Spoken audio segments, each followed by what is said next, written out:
Saudara dan saudari terkasih, Injil kita hari ini diambil dari Injil Markus bab 4 ayat 35 sampai 41. Pada hari itu, waktu hari sudah petang, Yesus berkata kepada mereka, "Marilah kita bertolak ke seberang." Mereka meninggalkan orang banyak itu lalu bertolak dan membawa Yesus beserta dengan mereka dalam perahu, di mana Yesus telah duduk dan perahu-perahu lain juga menyertai Dia. Lalu mengamuklah taufan yang sangat dahsyat dan ombak menyembur masuk ke dalam perahu, sehingga perahu itu mulai penuh dengan air. Pada waktu itu Yesus sedang tidur di buritan di sebuah tilam. Maka murid-muridnya membangunkan Dia dan berkata kepadanya, "Guru, Engkau tidak peduli kalau kita binasa." Ia pun bangun menghardik angin itu dan berkata kepada danau itu, "Diam, tenanglah." Lalu angin itu reda dan danau itu menjadi teduh sekali. Lalu Ia berkata kepada mereka, "Mengapa kamu begitu takut? Mengapa kamu tidak percaya?" Mereka menjadi sangat takut dan berkata seorang kepada yang lain, "Siapa gerangan orang ini, sehingga angin dan danau pun taat kepadanya?" Berbahagialah orang yang mendengarkan sabda Tuhan dan tekun melaksanakannya.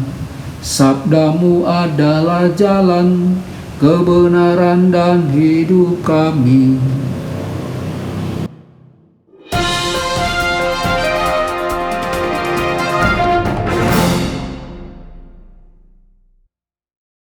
Saudara dan saudari terkasih dimanapun Anda berada, jumpa lagi dengan saya Romo Tedens dalam saluran Warta Kabar Sukacita.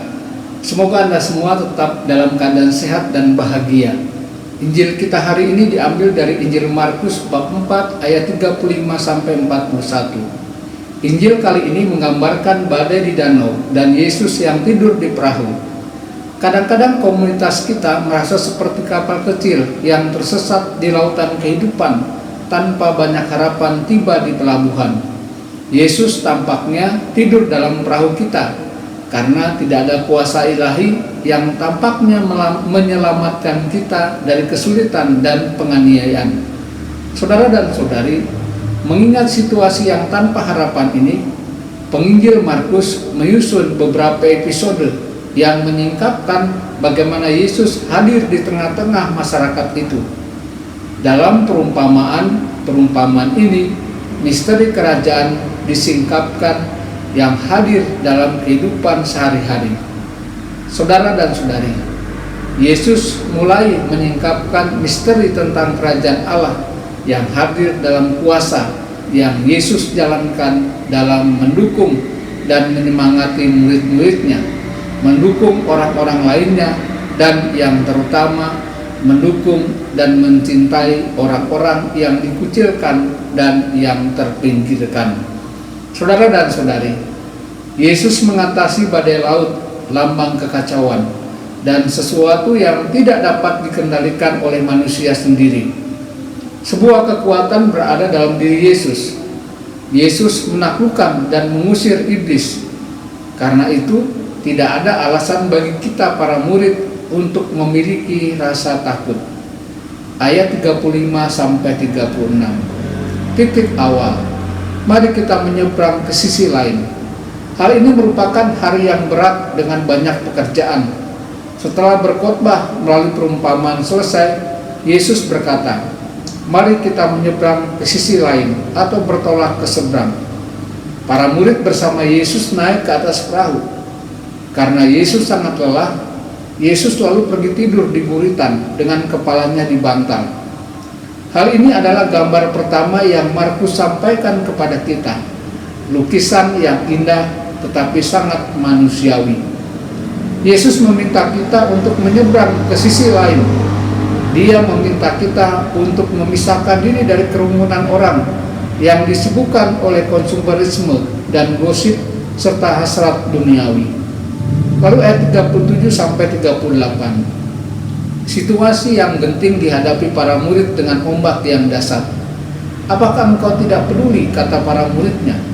"Kita sedang dalam bahaya." Danau Galilea dikelilingi oleh gunung-gunung. Kadang-kadang melalui celah-celah di bebatuan angin bertiup di atas danau dan mendatangkan badai secara tiba-tiba. Murid-murid itu adalah nelayan yang berpengalaman. Jika mereka berpikir bahwa mereka akan tenggelam, maka situasinya memang benar-benar berbahaya.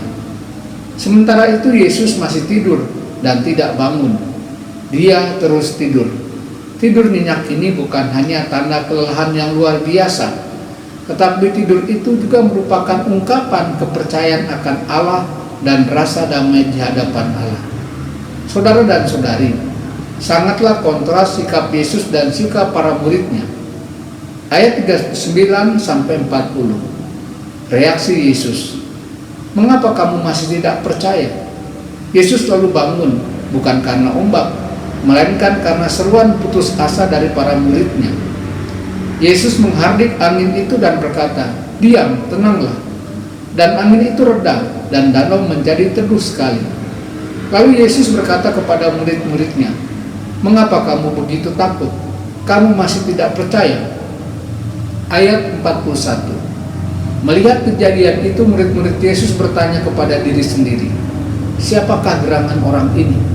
Angin dan danau pun taat padanya." Yesus tidak pernah dipahami oleh mereka, meskipun telah bersamanya untuk waktu yang lama. Para murid sungguh tidak tahu siapa Yesus. Saudara dan saudari terkasih, kita dapat mengetahui dengan lebih baik Yesus dalam kehidupan kita dengan membaca Injil. Dengan mengenal dan mempercayai Yesus, kita tidak menjadi seperti para murid Yesus pada waktu itu. Iman yang lebih besar membawa kedamaian yang lebih besar di hadapan badai dalam kehidupan kita.